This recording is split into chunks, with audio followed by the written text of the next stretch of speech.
কয়েকজন নতুন শিক্ষার্থী হয়তো আজকে অ্যাড হওয়ার জন্য জয়েন রিকোয়েস্ট পাঠাতে পারে, একটু কাইন্ডলি অ্যাপ্রুভ দিয়ে দিবেন। আউযুবিল্লাহি মিনাশ শাইতানির রাজিম, বিসমিল্লাহির রহমানির রহিম।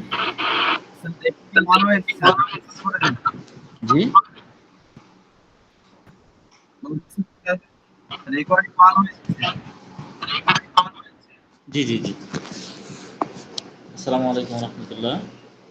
আজকে ফরেন্সিক টক্সিকোলজি বিষয়ে আমাদের আজকে সেকেন্ড ক্লাস, আমাদের আজকে আলোচনার সেকেন্ড পার্ট। স্ক্রিন ক্লিয়ার আছে না?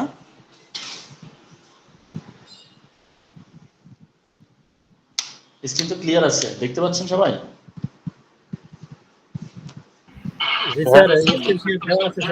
আচ্ছা আচ্ছা, ঠিক আছে। আমরা আজকে ফরেনসিক মেডিসিনের মধ্য থেকে ফরেনসিক টক্সিকোলজি নিয়ে আলোচনা করব ইনশাআল্লাহ।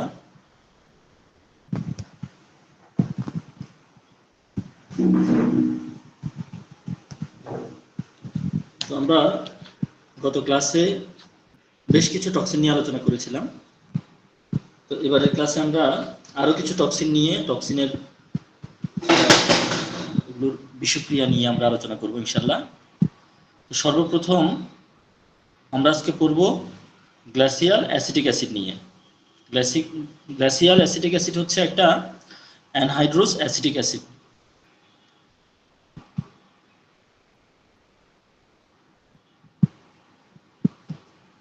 তো এটার অ্যাসিটিক অ্যাসিডের আমরা যদি গাঠনিক স্ট্রাকচারটা যদি আমরা দেখি, আমরা ঠিক এই ধরনের একটা স্ট্রাকচার আমরা দেখতে পাই।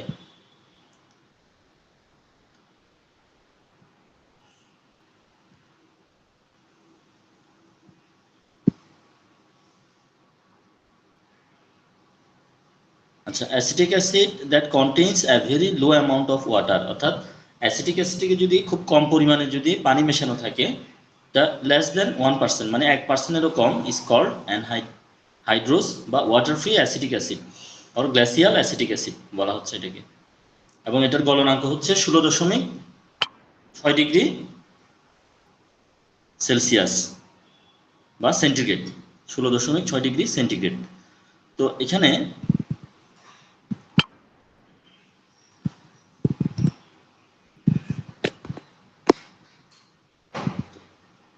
গ্লাসিয়াল অ্যাসিটিক অ্যাসিডের যে রাসায়নিক সংকেত আমরা পাই সেটা হলো CH3COOH। আমরা বলছি CH3COOH। এটার আরেকটা নাম হলো সিরকা বা এসিটাম গাসিয়াল। এটা যদি আমরা প্রাণঘাতী মাত্রাটা যদি হিসাব করি, বলা হচ্ছে 1 গ্রাম পরিমাণ ঘন অ্যাসিড একটা শিশুকে মেরে ফেলতে পারে এবং এটা খুব র্যাপিড কাজ করে। তবে বিভিন্ন ক্ষেত্রে এটার বিষক্রিয়ার ঘটার ক্ষেত্রে তারতম্য দেখি আমরা। অনেক সময় 1 থেকে 14 ঘন্টার মধ্যে ভিকটিম মারা যেতে পারে, অনেক সময় 14 দিন পরেও মারা যেতে পারে। তো এটা কি ধরনের বিষ? এটা এক ধরনের করসিভ বা জৈব বিষ আমরা বলতে পারি। তো বিষ হিসাবে অ্যাসিটিক অ্যাসিডের ব্যবহারটা আসলে কি, বা এটার অপরাধমূলক ব্যবহারটা কি?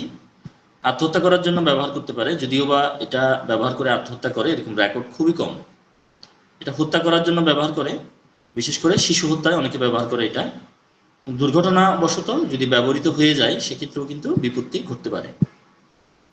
আর অ্যাসিটিক অ্যাসিডের যে বিষক্রিয়ার যে লক্ষণগুলো, অ্যাসিটিক অ্যাসিডের যদি বিষক্রিয়া ঘটে, মুখ, গলা, বুক জ্বালাপোড়া করবে, টকটক স্বাদ লাগবে, স্টোমাক এবং লোয়ার অ্যাবডোমেনে প্রচণ্ড রকম বার্নিং সেন্সেশন থাকবে, প্রচণ্ড রকম পেইন হবে। তারপর আমাদের ওরাল ক্যাভিটি, আমাদের টাং, আমাদের ইসোফেগাস গলনালী এবং পাকস্থলীর যে মিউকাস মেমব্রেইন আছে এগুলো প্রদাহিত হবে এবং হলুদ কালার হয়ে যাবে। খুব ঘন ঘন ভিকটিম বমি করবে এবং শ্বাস প্রশ্বাস আটকে যাবে, শ্বাসনালী এবং ফুসফুসে প্রদাহ তৈরি হবে এবং এক ধরনের উত্তেজনা তৈরি হবে। গলা খুসখুস করবে, বারবার কাশি দেখা দিবে, খিঁচুনি দেখা দিবে, প্রস্রাবের সাথে ব্লাড যাবে, যেটাকে আমরা বলি হেমাচুরিয়া। এবং পেশেন্ট প্রচণ্ড লাফালাফি করতে পারে, লাফালাফি করে অনেক সময় অজ্ঞানও হয়ে যেতে পারে। এখন অ্যাসিটিক অ্যাসিডের বিষক্রিয়ায় মৃতদেহে আমরা কি ধরনের চিহ্ন পাবো? ধরেন অ্যাসিটিক অ্যাসিডের বিষক্রিয়ায় কেউ মারা গেল, সেক্ষেত্রে আমরা ডেড বডি যখন আমরা চেক আপ করবো, সেই ডেড বডিতে আমরা কি ধরনের চিহ্ন আমরা পাবো? আমরা দেখবো যে স্টোমাকের শ্লেষ্মিক ঝিল্লিতে প্রদাহ থাকবে এবং সাদা বর্ণের আঁশযুক্ত কিছু ক্ষত আমরা দেখব। আচ্ছা, বিষ হিসেবে ব্যবহার কয়টা ক্ষেত্রে বললাম? সুইসাইড করার জন্য, আরেকটা হলো কি হোমিসাইড বা হত্যামূলক কাজে এটা ব্যবহার করা হতে পারে, অ্যাক্সিডেন্টাল কারণেও এটা ব্যবহৃত হয়ে যেতে পারে। আর অ্যাসিটিক অ্যাসিডের বিষক্রিয়া যদি ঘটে যায়, সেক্ষেত্রে কি ধরনের চিকিৎসা দেওয়া লাগবে? কি ধরনের চিকিৎসা দেওয়া লাগে? অ্যাসিটিক অ্যাসিডের ক্রিয়াটা নষ্ট করার জন্য অ্যালকালি অনেক সময় ব্যবহার করা লাগতে পারে। পাকস্থলী অনেক সময় ওয়াশ করা লাগে, স্টোমাক ওয়াশ বলি আমরা। তবে স্টোমাকের বডিতে যদি কোনো ছিদ্র হওয়ার যদি চান্স থাকে, সেক্ষেত্রে স্টোমাক টিউব ব্যবহার করতে নিষেধ করা হয়। মুখ দিয়ে অল্প পরিমাণে ম্যাগনেসিয়াম অক্সাইডের দ্রবণ প্রয়োগ করা যেতে পারে। দুধ এবং অলিভ অয়েল মুখ দিয়ে প্রয়োগ করার কথা বলা হচ্ছে। ব্যথা কমানোর জন্য অনেক সময় মরফিয়া একটা ইনজেকশন আছে, ইনজেকশনটা দেওয়া লাগতে পারে। গলার জ্বালা পোড়া কমানোর জন্য ঠান্ডা কোনো কিছু অ্যাপ্লাই করা যেতে পারে, এবং তৃষ্ণা নিবারণ করার জন্য বরফ চুষতে দেওয়া যেতে পারে। আর্টিফিশিয়াল শ্বাস প্রশ্বাস চালানো লাগতে পারে, অনেক সময় অক্সিজেন দেওয়া লাগতে পারে, অনেক সময় ট্রাকিওটমি করা লাগে। ট্রাকিওটমি মানে হচ্ছে কি আমাদের গলার একদম নিচের অংশে একটা ছিদ্র করে অক্সিজেন সাপ্লাইয়ের ব্যবস্থা করা। আচ্ছা, এখন অ্যাসিড নিক্ষেপের যদি চিকিৎসা এবং ব্যবস্থাপনা যদি আমরা বলি, এটা আসলে খুব ঘৃণ্য একটা অপরাধ। বিশেষ করে দেখবেন সালফিউরিক অ্যাসিডটা অনেক সময় মুখে অনেকে নিক্ষেপ করে, চেহারা চোখ এগুলো যেন নষ্ট হয়ে যায়। তো গায়ে যদি অ্যাসিড যদি পড়ে, সেক্ষেত্রে সেই জায়গাটা ভালো করে ধৌত করতে হবে, প্রচুর পরিমাণে পানি ঢালতে হবে। তাহলে অ্যাসিডের ক্রিয়াটা অনেক সময় কি হয়ে যায়, স্লো হয়ে যায়, মন্থর হয়ে যায়, বা অ্যাসিড সেভাবে ক্ষত তৈরি করতে পারে না। অনেক সময় বাইকার্বনেট অফ সোডা বা পটাশ পানিতে মিশ্রিত করে পানি দ্বারা ধৌত করলে অনেক সময় ভালো একটা রেজাল্ট আসে। চোখে যদি অ্যাসিড পড়ে, সঙ্গে সঙ্গে চোখ পানি দিয়ে ধৌত করতে হবে। বাইকার্বনেট অফ সোডা, পটাশের লোশন দ্বারা ধৌত করা লাগতে পারে অনেক সময়। এবং চোখে অনেক সময় ক্যাস্টর অয়েল বা লবণহীন টাটকা মাখন প্রয়োগ করে চোখ ব্যান্ডেজ করে রাখার কথাও কেউ কেউ বলে। তাহলে এই গেল হলো আমাদের গ্লোসিয়াল অ্যাসিটিক অ্যাসিডের সংক্রান্ত যে আলোচনা, সেটা আমরা আমাদের নেক্সট টপিকে যাব। আমাদের আজকে নেক্সট আলোচনা হচ্ছে ফরেনসিক টক্সিকোলজির মধ্যে ফসফরাস পয়জনিং, ফসফরাসের বিষক্রিয়া। ফসফরাসের এটা পর্যায় সারণীর 15 নম্বর ঘরে অবস্থান করে। ফসফরাসের রাসায়নিক প্রতীক যদি আমরা দেখি পিরিয়ডিক টেবলে, এটা ক্যাপিটাল পি। ম্যাচের কাঠিতে কিন্তু ফসফরাস ব্যবহার করা হয়। এটা একটা অধাতব অজৈবিক বিষ, এবং এটার প্রাণঘাতী মাত্রা হচ্ছে 1 থেকে 2 গ্রেন, শিশুদের ক্ষেত্রে 4/1 গ্রেন। 4 থেকে 8 দিনের মধ্যে মারা যেতে পারে ফসফরাসের বিষক্রিয়ায়, অনেক সময় 8 ঘন্টায়ও মারা যেতে পারে। তো ফসফরাসের ক্লাসিফিকেশন যদি করি, আমরা 2 ধরনের ফসফরাস দেখি, লাল এবং অ্যাট্রোপিক ফসফরাস দেখি, আরেকটা দেখি আমরা হলুদ ফসফরাস। লাল এবং অ্যালোট্রপিক যে ফসফরাস, এটা বলা হচ্ছে খুব একটা বিষাক্ত না। হলুদ ফসফরাস চরম উত্তেজক একটা বিষ। Phosphorus an essential mineral is naturally present in many foods and available as a dietary supplement. Phosphorus is a component of bones, teeth, DNA and RNA. ফসফরাসের বিষক্রিয়ায় মৃত্যুর কারণটা কি? 3 ধরনের কারণ থাকতে পারে। শক হয়ে মারা যেতে পারে, অবসাদ ঘটতে পারে, এবং হচ্ছে টক্সিমিয়া বা রক্তটা কি হয়ে যেতে পারে, বিষাক্ত হয়ে যেতে পারে।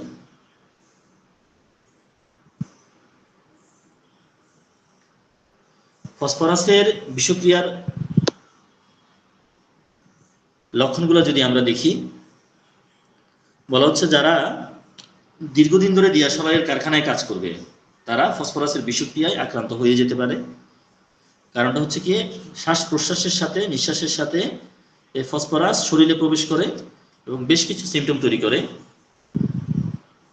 নওশিয়া তৈরি করে, অর্থাৎ বমি বমি ভাব তৈরি করে, পেটের মধ্যে এক ধরনের অস্বস্তি বোধ তৈরি করে শরীর আস্তে আস্তে কিন্তু শুকিয়ে যায়, তারপর দাঁতের মাড়ি ফুলে যায়, নিচের পাটির দাঁতগুলা ক্ষয় হয়ে যায়, বমি বমি ভাবের সাথে মল ত্যাগ করার পরে পেটে এক ধরনের বার্নিং সেন্সেশন থাকে, পেইন থাকে।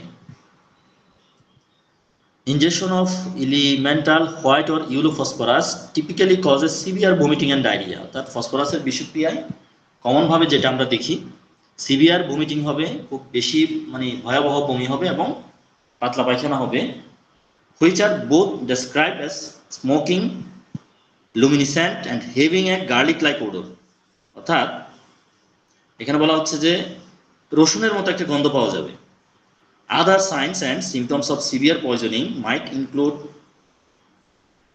dysrhythmias, মানে হার্টের রিদমগুলা অনিয়মিত হয়ে যাবে, কোমা অর্থাৎ পরিপূর্ণভাবে মূর্ছিত অবস্থায় চলে যাবে, হাইপোটেনশন রক্তচাপটা কমে যাবে, অ্যান্ড ডেথ এবং ভিকটিম মারা যাবে।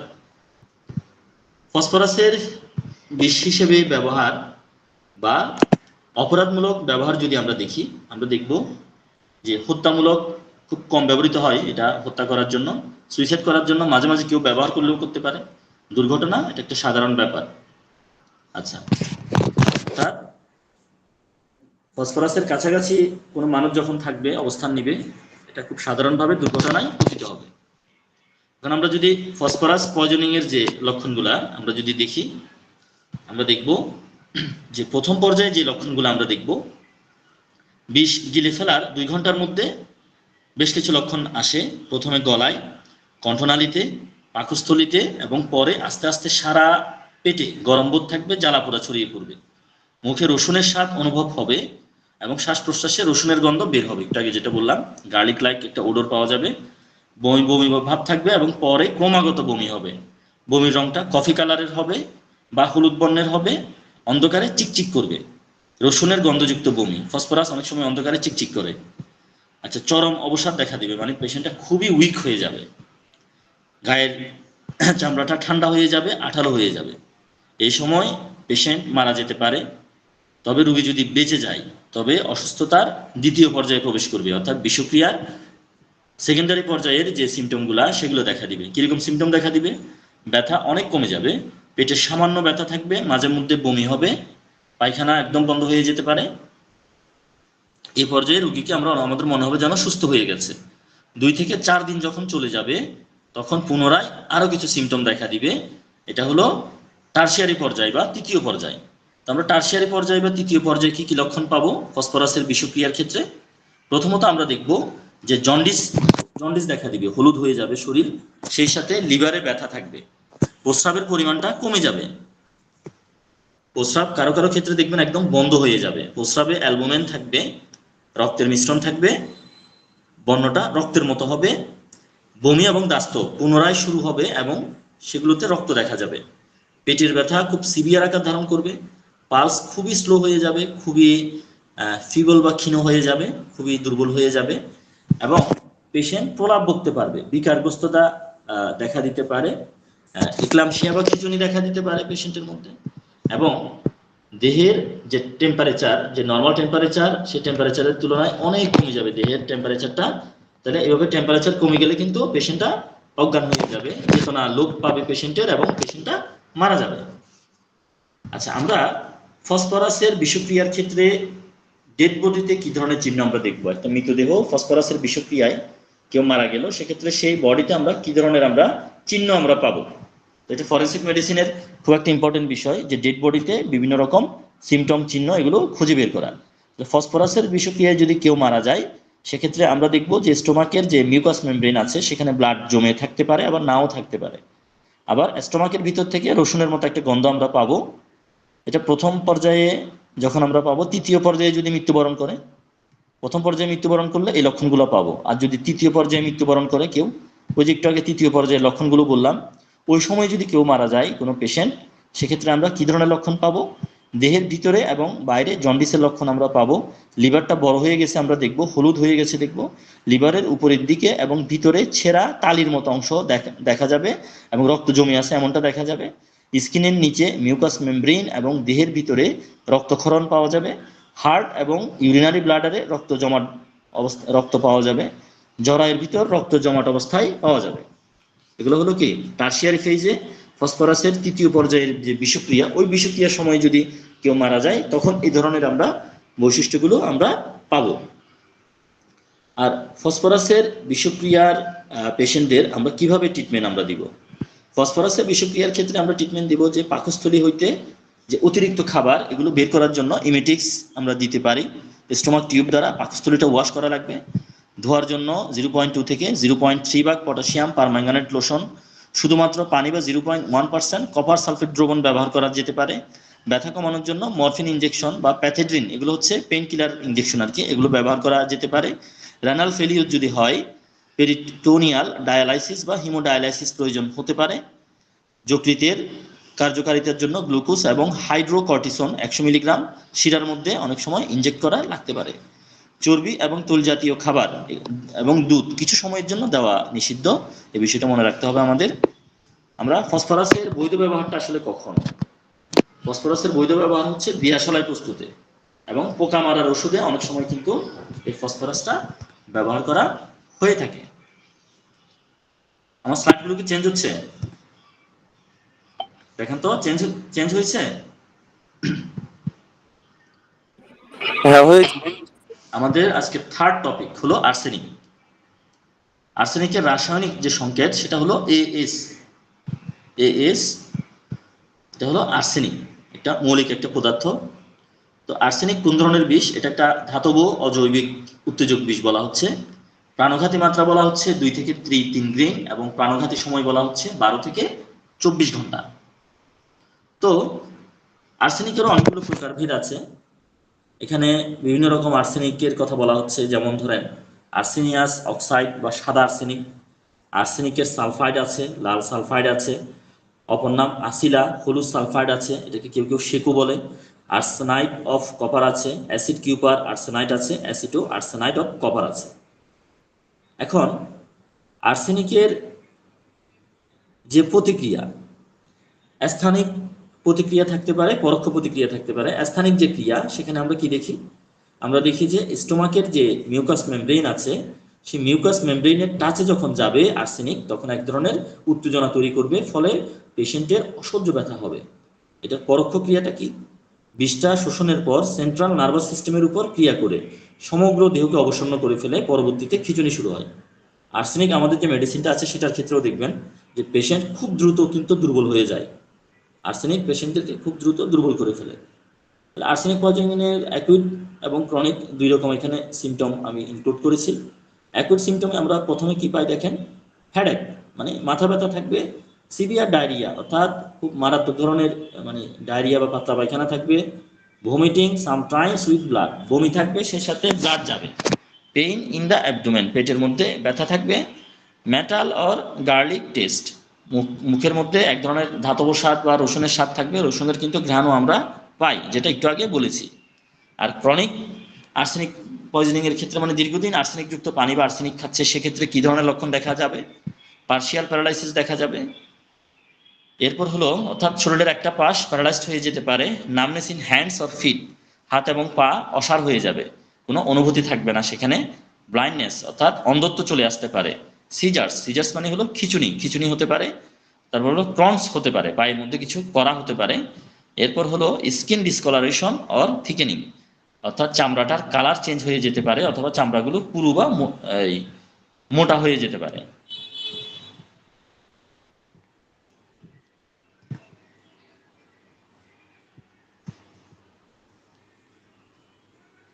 আচ্ছা, এখন আর্সেনিকের ব্যবহার যদি আমরা দেখি, আমরা বলতে পারি যে ন্যায়সঙ্গত বৈধ ব্যবহার এবং অপরাধমূলক ব্যবহার দুইটা ক্ষেত্রেই কিন্তু আর্সেনিক ব্যবহার করা হয়। আমরা জানি যে নেপোলিয়নকে নাকি আর্সেনিক পয়জন অ্যাপ্লাই করে হত্যা করা হয়েছিল। নেপোলিয়নের মৃত্যু দীর্ঘদিন পরে নেপোলিয়নের চুল পরীক্ষা করে সেখানে আর্সেনিকের উপস্থিতি ট্রেস করা গিয়েছিল। তার মানে এটা অপরাধমূলক বা হত্যামূলক কাজেও ব্যবহার করা হয়, আবার বৈধ বা ন্যায়সঙ্গত কাজেও ব্যবহার করা হয়। আচ্ছা, আমাদের হোমিওপ্যাথিতে যে হোমিওপ্যাথিক ডক্টররা আর্সেনিক থেকে একটা মেডিসিন তৈরি করে ব্যবহার করে, আর্সেনিকাম অ্যালবাম, এটা তো আসলে বৈধ ব্যবহার এবং দেখা গেছে অনেক মানুষের জীবন বাঁচায়। খুব দুর্বল হয়ে গেছে পেশেন্ট অসুস্থতার কারণে, হঠাৎ করে অসুস্থ এবং খুব বেশি দুর্বল পেশেন্ট মনে করছে সে আর বাঁচবে না, মারা যাবে, মৃত্যু ভয় চলে আসছে, এই ধরনের পেশেন্টদেরকে আর্সেনিক দেওয়ার পরে পেশেন্টটা খুব দ্রুত সুস্থ হয়ে যায় এবং খুবই কম মাত্রায়, এতটা কম মাত্রায় দেয় সেটার আর বিষক্রিয়া থাকে না, বরং সেটা ওষুধ হিসেবে, ওষুধের মাত্রা হিসেবে কিন্তু হোমিওপ্যাথরা ব্যবহার করে থাকে। তাহলে এটা হলো কি ন্যায়সঙ্গত ব্যবহার। তাহলে আর্সেনিকের বৈধ বা ন্যায়সঙ্গত ব্যবহার কি? ওষুধ তৈরিতে, হোমিওপ্যাথিক ওষুধ তৈরিতে আর্সেনিক ব্যবহার করা হয়। স্বর্ণকারের দোকানে স্বর্ণের গয়না তৈরিতে এটা আর্সেনিক ব্যবহার করে স্বর্ণকাররা, এটা তো বৈধ কাজ, স্বর্ণের গয়না তৈরি করা, এটা তার অবৈধ কোনো কাজ না। পুতুল রং করার কাজে, কিছু কিছু জিনিস সংরক্ষণের কাজে এটা ব্যবহার করা হয়।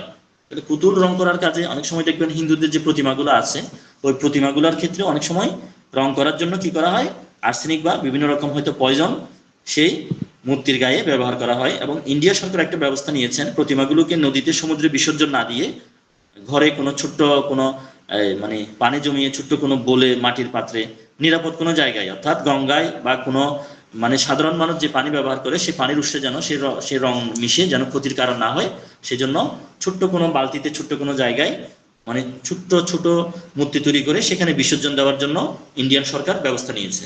এটা পরিবেশ দূষণের হাত থেকে রক্ষা করার পারপাজে করেছে এটা। তাহলে পুতুল রং করার কাজে এবং কিছু কিছু জিনিস সংরক্ষণের জন্য এই আর্সেনিকটা কিন্তু ব্যবহার করা হয়। তাহলে এটাও কিন্তু বৈধ, পুতুল রং করা কিন্তু অবৈধ কোনো কাজ না। ঠিক আছে, এটাও একটা পেশা। এরপর হলো পোকামাকড় মারা, বিশেষ করে ইঁদুর মারার যে বিষ আছে, এই বিষ তৈরি করার জন্য আর্সেনিক ব্যবহার করা হয়। এরপর ট্যানারি, চামড়ার যে কারখানা আছে, এই কারখানায় আর্সেনিক ব্যবহার করা হয়। বিভিন্ন রোগের ওষুধ হিসেবে আর্সেনিক ব্যবহার করা হয়, হোমিওপ্যাথিতে যেমনটা হচ্ছে। আচ্ছা, এরপর আসেন অপরাধমূলক বা বিষ হিসেবে এটার ব্যবহার নিয়ে একটু বলি। নরহত্যার জন্য এটা ব্যবহার করা হয়, মার্ডার করার জন্য ব্যবহার করা হয়, সুইসাইড করার জন্য ব্যবহার করা হয়। যদিও বা আর্সেনিক পয়জন অ্যাপ্লাই করে মারা গেছে এরকম রেকর্ড খুব একটা নাই বললেই চলে। তারপর হচ্ছে চামারেরা গবাদি পশু হত্যার জন্য বিষ হিসেবে এটা ব্যবহার করে। অপরাধমূলক গর্ভনাশের জন্য অনেক সময় এটা ব্যবহার করা হয়ে থাকে। এবং হলো ফিমেল পার্সনদের মানে সেক্সুয়াল যে বিষয়টা, সেক্সুয়াল এক্সাইটমেন্ট জাগিয়ে তোলার জন্য অনেক সময় কি করে, ওই পুরুষরা তাদের এই নারীদের কে এই ওষুধটা বা এই কি বলে আর্সেনিকটাকে যৌন উদ্দীপক বা কাম উদ্দীপক হিসেবে ব্যবহার করে থাকে। আচ্ছা, এখন আমরা যদি বলি যে অপরাধমূলক কাজে বা হত্যার উদ্দেশ্যে আর্সেনিক বিষ ব্যবহারের সুবিধা বা অসুবিধাগুলো কি? অপরাধমূলক কাজে যদি আমরা আর্সেনিক ব্যবহার করি সেক্ষেত্রে কি হবে, আমরা দেখবো যে এটার কোনো স্বাদ বা গন্ধ নাই। তাহলে কাউকে যদি এই বিষ খাওয়ানো হয় সে কিন্তু বুঝতে পারবে না, দিনের পর দিন দীর্ঘদিন ধরে যদি এই বিষটা খাওয়ানো হয় সে ব্যক্তি কিন্তু বুঝতে পারবে না যে তাকে এই বিষটা খাওয়ানো হচ্ছে। আর্সেনিকটা অনেক সস্তা, দামে যেহেতু সস্তা, তাহলে খুব সহজে এটা কিনে কি করবে, অপরাধীরা এটা ব্যবহার করতে পারে। বাজার থেকে খুব সহজে এটা জোগাড় করা যাবে। জীবন নাশের জন্য অল্প পরিমাণ বীজ দিলেই যথেষ্ট, খুব বেশি বীজ দেওয়া লাগবে না, অল্পতেই মানুষকে মেরে ফেলতে পারবে অল্প বীজ দিয়ে। খাদ্য এবং পানীয়ের সাথে খুব সহজে এটা খাওয়ানো যাবে। এটার প্রতিক্রিয়া খুব ধীরে ধীরে হবে, মানে খাওয়ানোর পরে হঠাৎ করে হয়তো মারা যাবে না, অনেক ধীরে ধীরে এটা বিষক্রিয়াটা দেখা দিবে। এটার বিষক্রিয়ার লক্ষণ অনেকটা কলেরার মতো আর কি, অনেকটা ডায়রিয়ার মতো অবস্থা হবে। আর অপরাধমূলক কাজে, তাহলে এগুলো কি অপরাধমূলক কাজে আর্সেনিক ব্যবহারের সুবিধা, অপরাধীরা এই সুবিধাগুলো নিয়ে থাকে। আর অপরাধমূলক কাজে আর্সেনিক ব্যবহারের অসুবিধাটা কি?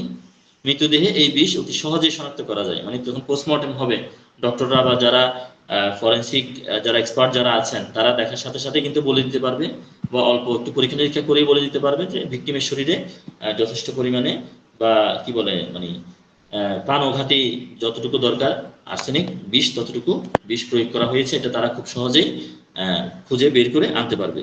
পচা গলা মৃতদেহ, অস্থি, নখের অবশিষ্টাংশ, এমনকি কবরের মাটি পরীক্ষা দ্বারা বহুদিন পরও এটার উপস্থিতি নির্ণয় করা যায়। ওই যে বললাম নেপোলিয়নের চুল, নেপোলিয়ন মারা যাওয়ার অনেকদিন পরে দেখা গেছে নেপোলিয়নের চুলটা পরীক্ষা করে চুলের মধ্যে দেখা গেছে আর্সেনিক বিষের একটা ট্রেস পাওয়া গেছে। তাহলে এটা খুব সহজে যেহেতু এই বিষটা শনাক্ত করা যাচ্ছে, সেজন্য কেউ যদি ব্যবহার করে এই বিষটা কাউকে হত্যা করার জন্য খুব সহজে কিন্তু ধরা পড়ে যাবে বা ট্রেস হয়ে যাবে যে ভিকটিমকে আর্সেনিক পয়জনের শিকার বানানো হয়েছিল। এখন আমরা যদি আর্সেনিক বিষের যদি আমরা ধরনটা যদি আমরা দেখি, বিষক্রিয়ার ধরনটা যদি দেখি আর্সেনিকের, আমরা তিন ধরনের ধরন আমরা দেখি। একটা হলো চরম বিষক্রিয়া, একটা মধ্যম বিষক্রিয়া, আর একটা হলো পরোক্ষ ক্রিয়া। আর আর্সেনিকের ইফেক্ট যখন বডিতে আসে, তখন আসলে আমরা কি ধরনের সিমটম আমরা দেখি? আমরা নার্ভাস সিস্টেমে কি দেখি একটু আমরা স্লাইডটা একটু করব। আমরা নার্ভাস সিস্টেমে দেখি impaired intellectual function, impaired motor function, neuropathy, অর্থাৎ নড়াচড়া করার জন্য আমাদের যে নার্ভগুলো সক্রিয় থাকে এবং হচ্ছে আমাদের ব্রেনের যে কাজকর্ম এগুলোতে কিন্তু এগুলো কাজ করে এই বিষটা। কার্ডিওভাস্কুলার সিস্টেম বা আমাদের যে হৃদযন্ত্র আছে সেই হৃদযন্ত্রের মধ্যে কি হয়, করোনারি হার্ট ডিজিজের মতো লক্ষণ আসে, হাইপার টেনশন বা উচ্চ রক্তচাপ দেখা দেয়, হার্ট অ্যাটাক দেখা দেয়। রেনাল সিস্টেম বা আমাদের মূত্রতন্ত্রে কি ধরনের লক্ষণ দেখা দেয় আর্সেনিকের কারণে? Kidney kidney cancer, bladder cancer দেখা দেয়। স্কিনে কি ধরনের লক্ষণ দেখা দেয়? স্কিন লেসন্স দেখা দেয় এবং হচ্ছে কি স্কিন ক্যান্সার দেখা দেয়। আচ্ছা, এরপরে দেখেন এন্ডোক্রাইন সিস্টেমে কি ধরনের লক্ষণ দেখা দেয়? ডায়াবেটিস দেখা দেয়, impaired glucose tolerance in pregnant women, অর্থাৎ গর্ভবতী মহিলাদের ক্ষেত্রে কি দেখা দেয়?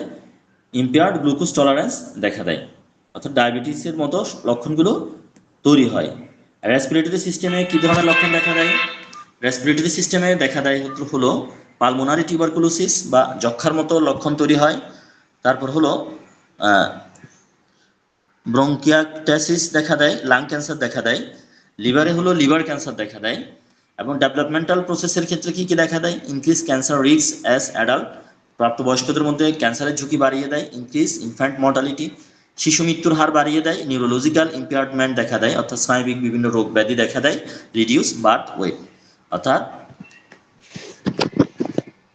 জন্মের পরে যে একটা ওজন থাকে বাচ্চাদের, কম ওজনের শিশু জন্মগ্রহণ করে, এই ধরনের বলা হচ্ছে।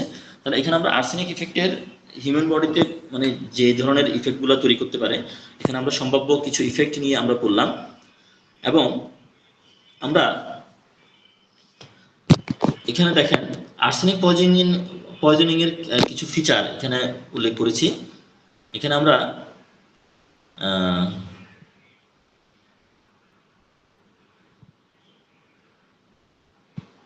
এখানে দেখেন আমরা হার্মফুল ক্যাশ এই শব্দটা দিয়ে আমরা আর্সেনিক পয়জনিং এর কিছু ফিচার আমরা বোঝার চেষ্টা করব।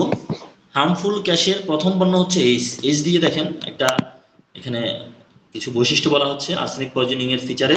বলা হচ্ছে হ্যামোরেজিক স্পটস ইন মিউকোসা, অর্থাৎ মিউকোসাতে রক্তক্ষরণের একটা চিহ্ন। এরপর হার্মফুলের এখানে সেকেন্ড যে বর্ণটা অ্যালফাবেট যেটা সেটা হলো এ, অর্থাৎ এডিসন লাইক ডিজিজ, এডিসন ডিজিজের মতো কিছু রোগ দেখা দেয়। এরপর আর দিয়ে কি দেখা দেয়? আর দিয়ে দেখা দেয় হলো রেইন ড্রপ পিগমেন্টেশন। এরপর এন দিয়ে হলো মেস লাইন্স অন নেইলস, নখে কিছু দাগ দেখা দেয়। এফ দিয়ে হলো ফাটোর ডোজ হলো 120 to 200 mg। সি দিয়ে হলো কলেরা বা ডায়রিয়ার মতো লক্ষণ দেখা দেয়। এ দিয়ে হলো আর্সেনিক নিউরাইটিস দেখা দেয়, অর্থাৎ স্নায়বিক রোগ দেখা দেয়। এস দিয়ে হলো সাব এন্ডোথেলিয়াল প্যাটাশিয়াল হ্যামোরেজ দেখা দেয়। এরপর এইচ দিয়ে হলো হাইপার কিরাটোসিস অফ পাম এন্ড শোল, হাত এবং পায়ে হাইপার কিরাটোসিস দেখা দেয়। তাহলে এগুলো গেল আর্সেনিক পয়জনিং এর কিছু ফিচার। এরপর আমরা আর্সেনিক বিষাক্ততা বা চরম বিষক্রিয়ার কিছু লক্ষণাবলী আমরা একটু করব।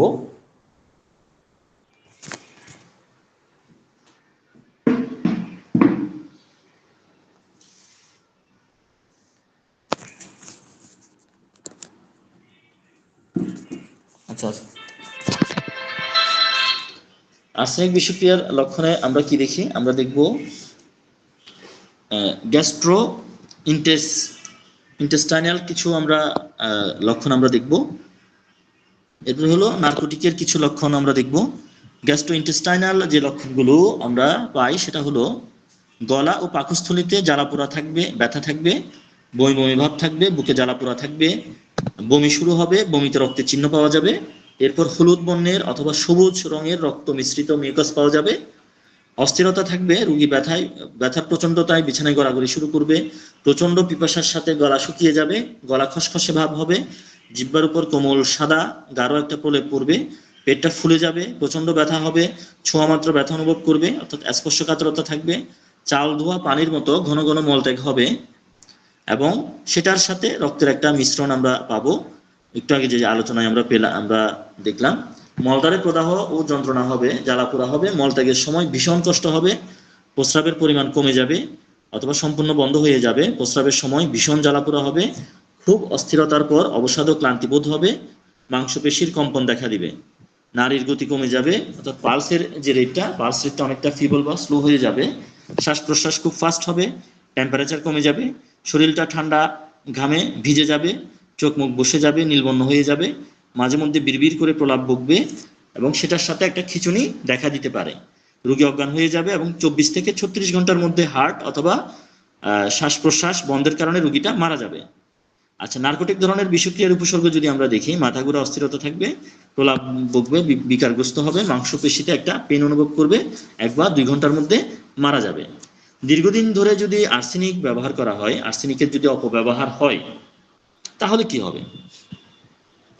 আর্সেনিকের পরোক্ষ বিষক্রিয়ার ক্ষেত্রে আমরা যেটা দেখি যে অসুস্থতার সাথে ক্ষুধা কমে যাবে, বমি বমি ভাব থাকবে, বুক জ্বালা থাকবে, বদহজম থাকবে, মাড়ি ফুলে যাবে, গলা ফুলে যাবে, মাড়িটা লালচে বর্ণের হয়ে যাবে, ব্যথা থাকবে, জিহ্বাটা শুষ্ক হয়ে যাবে, লাল বর্ণ অথবা কালো বর্ণের হয়ে যাবে, জিহ্বাটার মধ্যে ফাটা ফাটা থাকতে পারে, কাঁচা মাংস খণ্ডের মতো দেখা যাবে জিহ্বাটাকে এই সময়, গলার মধ্যে প্রদাহ থাকতে পারে, গলার আওয়াজ ভাঙা থাকতে পারে, কোষ্ঠবদ্ধতা থাকতে পারে, ডায়রিয়া থাকতে পারে, ক্লান্তি দুর্বলতা সহ দেহের তাপ বেড়ে যেতে পারে, তাপ নামার কোনো লক্ষণ দেখা যাবে না, ত্বকের উপর বাদামি রঙের ফুসকুড়ি দেখা দেয়, হাড়ের জোড়াসমূহ বেদনাযুক্ত চাপে বেদনা অনুভব হবে, হাত পা অবশ হয়ে আসে, একসময় প্যারালাইজড হয়ে যায়, সম্পূর্ণ অবসাদ হয়, হার্টের দুর্বলতা অস্থিরতা দেখা দেয়, একসময় ভিকটিম মারা যায়। তাহলে এগুলো দীর্ঘদিন যদি আর্সেনিকযুক্ত পানি বা এই ধরনের আর্সেনিক, এটা স্লো পয়জন, আস্তে আস্তে কাজ করে, আর্সেনিক যদি অপব্যবহার হয় তখন এই পরোক্ষ লক্ষণগুলো আস্তে আস্তে দেখা দিবে।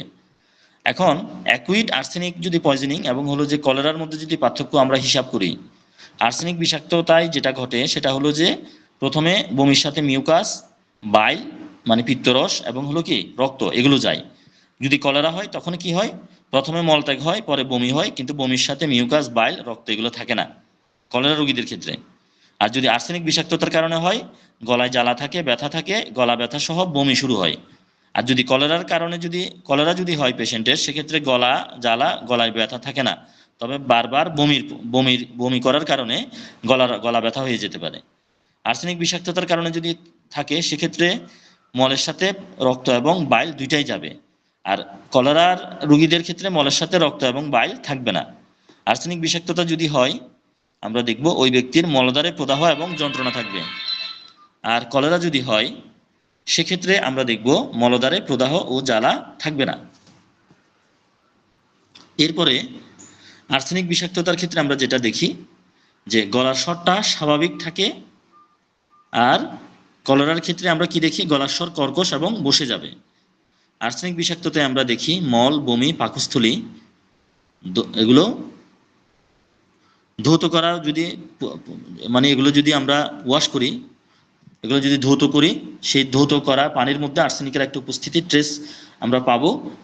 আর কলেরার ক্ষেত্রে যদি মল, বমি এগুলো যদি আণুবীক্ষণিক পরীক্ষায় যদি আমরা করি, অর্থাৎ মাইক্রোস্কোপ দিয়ে যদি আমরা দেখি, মাইক্রোস্কোপের নিচে রেখে পেশেন্টের মল এবং বমিগুলো যদি আমরা চেক করি, সেখানে আমরা এক ধরনের একটা জাম দেখব, কোমা ব্যাসিলাস বলা হচ্ছে এটাকে, কোমা ব্যাসিলাস আমরা দেখব। আর আর্সেনিকের কারণে কেউ যদি মারা যায়, সেক্ষেত্রে সেই ডেড বডিতে, মৃতদেহের মধ্যে আমরা কি কি চিহ্ন আমরা পাবো, এটা আমাদের জরুরি ফরেনসিক মেডিসিনের জন্য। আমরা বাইরের দৃশ্যে আমরা কি দেখব, আমরা দেখব যে চোখ মুখ বসে যাবে, হাত পায়ের আঙুলগুলা কুঁচকে যাবে, হাত পায়ের নখগুলো নীলবর্ণ হয়ে যাবে এবং শরীরে পচনটা আস্তে আস্তে পচন ধরবে, শরীরে একটু বিলম্বে পচন ধরবে। আর স্বাভাবিক দৃশ্য আমরা কি দেখব, রক্ত স্বাভাবিকের চাইতে ঘন এবং কালো বর্ণের দেখব, হার্টের কালো বর্ণের জমাট বাঁধা রক্ত, অর্থাৎ হার্টে হৃৎপিণ্ডে কালো বর্ণের জমাট বাঁধা রক্ত, এটা দ্বারা পূর্ণ হার্ট, এই বিষয়টা আমরা অবজারভেশন করব। বাম নিলয়ের এন্ডোকার্ডিয়ামের নিচে রক্তের বহির্গমন সবসময় আর্সেনিকের বিষক্রিয়া নির্দেশ করে থাকে, এই বিষয়টা আমরা অবজারভেশন করে যদি পাই আমরা দেখব। এরপর ফুসফুস রক্ত সঞ্চিত অবস্থায় পাওয়া যাবে, অর্থাৎ লাংয়ের মধ্যে ব্লাড জমে যাবে। ক্ষুদ্রান্তের গায়ে সাধারণত রক্ত জমাট বদ্ধ অবস্থায় পাওয়া যাবে, আমাদের যে স্মল ইন্টেস্টাইন আছে ক্ষুদ্রান্ত, সেখানে কি হবে, রক্ত সঞ্চিত অবস্থায় পাওয়া যাবে। তারপর হলো ওমেন্টাম এবং মেসেন্ট্রিক যে রক্তনালীগুলো আছে এগুলো ফুলে যাবে, পাকস্থলীর শ্লেষ্মিক ঝিল্লি লাল ভেলভেটের মতো দেখাবে, কখনো কখনো পাকস্থলীর ভিতরে রক্ত মিশ্রিত শ্লেষ্মা বা রক্ত বিদ্যমান থাকতে দেখা যাবে। শ্লেষ্মিক ঝিল্লির অমসৃণতা নষ্ট হয়ে যাবে এবং ছিন্ন ভিন্ন অবস্থায় পাওয়া যাবে।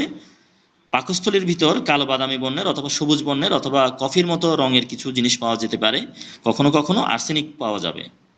ক্ষুদ্র অন্ত্রে বা স্মল ইন্টেস্টাইনে পাকস্থলীর মতো কিছু চিহ্ন আমরা পাবো এখানে।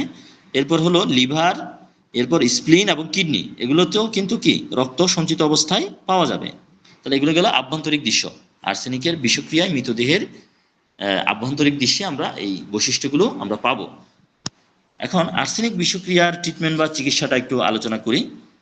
আর্সেনিক বিষক্রিয়ার চিকিৎসায় আমরা গরম লবণ পানি অথবা সরিষার গুঁড়া মিশ্রিত পানি পান করিয়ে, অনেক সময় বমি করানো লাগতে পারে, বমি করলে অনেক সময় বিষগুলো কিছু বিষ বেরিয়ে চলে আসে। তারপর অ্যাপোমরফিন 10/1 গ্রেন ইঞ্জেকশন দিতে হয়। স্টোমাল টিউব দ্বারা পাকস্থলীটা ওয়াশ করা লাগে। এখন তারও অনেক মডার্ন মেডিসিন আবিষ্কার হয়েছে, এগুলো মেডিকেল ইমার্জেন্সিতে রেফার করলে ওখানকার যারা ইমার্জেন্সি ডক্টর আছেন ওনারা এই ট্রিটমেন্টগুলো দিয়ে থাকেন। আর বিষক্রিয়া প্রতিহত করার জন্য অ্যান্টিডোট হিসাবে অ্যান্টিডোটাম আর্সেনাম বিপিসি 4 আউন্স পরিমাণ পাকস্থলীর ভিতরে প্রবেশ করানো দরকার হয়। দরকার হলে একই মাত্রায় বারবার দিতে হয়। আরেকটা হলো হাইড্রেটেড ফেরিক অক্সাইড প্রাথমিক পর্যায়ে 1/2 আউন্স পরিমাণ প্রতি 5 থেকে 10 মিনিট পর পর যথেষ্ট পরিমাণে 2-3 দিন দেওয়া দরকার হতে পারে। আর সিমটোমেটিক চিকিৎসায় আমরা হোমিওপ্যাথিক ওষুধ অ্যাপ্লাই করতে পারি। ডিমের অংশ, বার্লির পানি, দুধ দিতে পারি। বেদনা কমানোর জন্য মরফিন ইঞ্জেকশন দেওয়া যায়। হার্ট এবং হলো শ্বাস প্রশ্বাসের ক্রিয়াগুলো সচল রাখার জন্য স্ট্রিকনিন এবং ড্রোনাইন এগুলো ব্যবহার করা যেতে পারে। 5% গ্লুকোজ সলিউশনের স্বাভাবিক স্যালাইনের ইন্টারভেনাস অর্থাৎ শিরা পথে ইঞ্জেকশন প্রয়োগ করা লাগতে পারে। গরম পানির থলে ও বোতল দেহের তাপ অক্ষুণ্ণ রাখার জন্য ব্যবহার করা যেতে পারে। অর্থাৎ শরীরের তাপ যেহেতু কমে যায় ভিকটিমের, সেক্ষেত্রে কি করা লাগবে, গরম সেক দিয়ে একটু তাপটা বাড়ানোর চেষ্টা করতে হবে।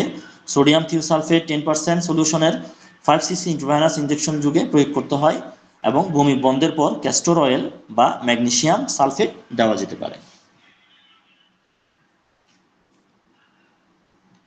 এরপরে আজকের এখানে আর্সেনিকের আরো কিছু লক্ষণ এখানে দেওয়া হয়েছে। দেখেন, নাইট ব্লাইন্ডনেস থাকতে পারে, গার্লিক ব্রেথ অর্থাৎ রসুনের মতো মানে শ্বাস প্রশ্বাসে একটা ঘ্রাণ পাওয়া যেতে পারে। গ্লোব অ্যান্ড স্ট্রোকিং পেইনফুল নিউরোপ্যাথি থাকতে পারে। ফিশ স্কেল লাইক স্কিন, মাছের আঁশের মতো চামড়া হয়ে যেতে পারে, যেটাকে হাইপার কিরাটোসিস বলা হচ্ছে। হ্যাঁ, মিস লাইন, নখের মধ্যে লম্বা লম্বা দেখেন দাগ তৈরি হয়ে যেতে পারে। হ্যাঁ, ডিলিরিয়াম দেখা দিতে পারে। কার্ডিয়াক টক্সিসিটি দেখা দিতে পারে, অর্থাৎ হার্টে বিষ দেখা দিতে পারে। এটা ব্যবহার করা হচ্ছে এখানে কোনায় দেখেন ইনসেকটিসাইড এবং হলো নন ট্র্যাডিশনাল মেডিসিনেও কিন্তু ব্যবহার করা হচ্ছে। র্যাট কিল, ইঁদুর মারার ওষুধ হিসেবেও ব্যবহার করা হচ্ছে, পোকামাকড় মারার ওষুধ হিসেবেও ব্যবহার করা হচ্ছে। আপনারা দেখতে পাচ্ছেন ছবিটা।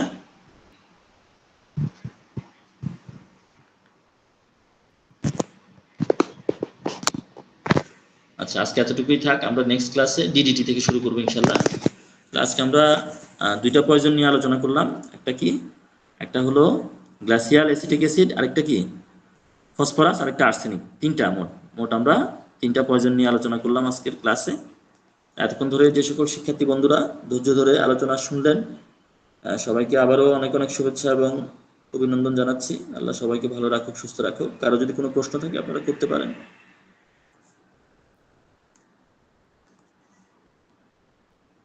কারো কোনো প্রশ্ন থাকলে আপনারা করতে পারেন।